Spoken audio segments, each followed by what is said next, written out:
كباب بلجين.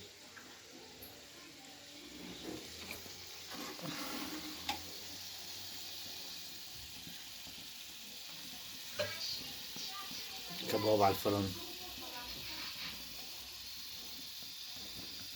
فرن من تصميم محمد تكميني.